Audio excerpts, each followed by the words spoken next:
RCB 2008 ಆದಮೇಲೆ ಚೆನ್ನೈ ವಿರುದ್ಧ ಚಿಪಾಕ್ ಸ್ಟೇಡಿಯಂನಲ್ಲಿ ಗೆದ್ದೇ ಇರಲಿಲ್ಲ. IPLನಲ್ಲಿ ಇಷ್ಟು ವರ್ಷ ಡಾಮಿನೇಟ್ ಮಾಡಿದ್ದ CSKಗೆ ಏನಾಯಿತು? ರಜತ್ ಪಟಿದಾರ್ಗೆ ಸಿಕ್ಕ ಜೀವದಾನಗಳೆಷ್ಟು? ಕೈಚೆಲ್ಲಿದ್ದು ಬರೀ ಕ್ಯಾಚ್ ಅಲ್ಲ, ಮ್ಯಾಚ್.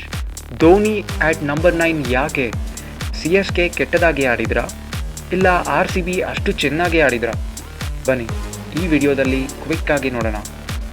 ಟಾಸ್ ಸೋತು ಮೊದಲು ಬ್ಯಾಟ್ ಮಾಡಿದ ರಾಯಲ್ ಚಾಲೆಂಜರ್ಸ್ ಬೆಂಗಳೂರು ತಂಡ ಫಿಲ್ ಸಾಲ್ಟ್ ಅವರ ಅದ್ಭುತ ಆರಂಭದಿಂದ ಪವರ್ ಪ್ಲೇನಲ್ಲಿ ಒಳ್ಳೆ ಆರಂಭನೆ ಪಡ್ಕೊಂತು. ಒಂದು ಕಡೆ ವಿರಾಟ್ ಕೊಹ್ಲಿ ಬಾಲ್ 30 ರನ್ ಹೊಡೆದರು. ಈ ಕಡೆ ಫಿಲ್ ಸಾಲ್ಟ್ ಭರ್ಜರಿ ಹೊಡೆತಗಳಿಂದ 16 ಬಾಲ್ಗಳಲ್ಲಿ 32 ರನ್ ಬಾರಿಸಿದರು. ಇದರಲ್ಲಿ 5 ಫೋರ್ಸ್ ಮತ್ತು 1 6 ಸೇರಿತು.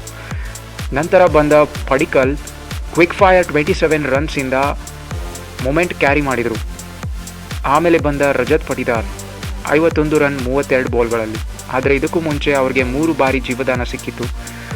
ರಾಹುಲ್ ತ್ರಿಪಾಠಿ, ದೀಪಕ್ ಹೂಡಾ ಹಾಗೂ ಖಲೀಲ್ ಅಹ್ಮದ್ 3 ಬಾರಿ ಇವರ ಕ್ಯಾಚನ್ನು ಕೈಚೆಲ್ಲಿದ್ದಾರೆ. ಇದರಿಂದ ರಜತ್ ಪಟಿದಾರ್ 51 ರನ್ ಬಾರಿಸಿದರು. Liam Livingstone, Jitesh Sharma 1 sixer ಮೂಲಕ ಫ್ಯಾನ್ಸ್ನ ಎಂಟರ್ಟೈನ್ ಮಾಡಿದರು. ನಂತರ ಟಿಮ್ ಡೇವಿಡ್ ಅದ್ಭುತ ಫಿನಿಶ್ ಮಾಡಿದ್ರಿಂದ RCB 20 ಓವರ್ಗಳಲ್ಲಿ 196 ರನ್ಸ್ ಸೇರ್ಸೋಕ್ಕೆ ಸಾಧ್ಯ ಆಯಿತು. ಇದು ಅಬೋ ಪಾರ್ ಸ್ಕೋರ್ ಆಗಿತ್ತು ಆ ಮೈದಾನದ ಕಂಡೀಷನ್ಸ್ಗೆ ಸಂಬಂಧಪಟ್ಟಂತೆ. ಇನ್ನು ಬ್ಯಾಟಿಂಗ್ಗೆ ಇಳಿದ ಚೆನ್ನೈ ಸೂಪರ್ ಕಿಂಗ್ಸ್ ತಂಡಕ್ಕೆ ಆರಂಭದಲ್ಲೇ ಸಂಕಷ್ಟ ಎದುರಾಗಿತ್ತು. ಟಾಪ್ 3 ಬ್ಯಾಟರ್ಸ್ ಆದ ರಾಹುಲ್ ತ್ರಿಪಾಠಿ, ಋತುರಾಜ್ ಗಾಯಕ್ವಾಡ್, ದೀಪಕ್ ಹೂಡಾ ಬೇಗನೆ ಪೆವಿಲಿಯನ್ ಸೇರಿಕೊಂಡ್ಬಿಟ್ರು. ಇದರಿಂದ ಯಾವುದೇ ಪಾರ್ಟ್ನರ್ಶಿಪ್ ಮೂಡಿ ಬರಲಿಲ್ಲ. ಕೊನೆಯಲ್ಲಿ ಶಿವಮ್ ದುಬೆ, ರವೀಂದ್ರ ಜಡೇಜಾ, MS ಧೋನಿ ಕೊಂಚ ಮಟ್ಟಿಗೆ ಫೈಟ್ ಮಾಡಿದರೂ ಅದು ತಂಡದ ಗೆಲುವಿಗೆ ಸಾಧ್ಯ ಆಗಲಿಲ್ಲ. ಇಷ್ಟಕ್ಕೂ MS ಧೋನಿ ಲೇಟ್ ಬಂದಿದ್ದಾದರೂ ಯಾಕೆ?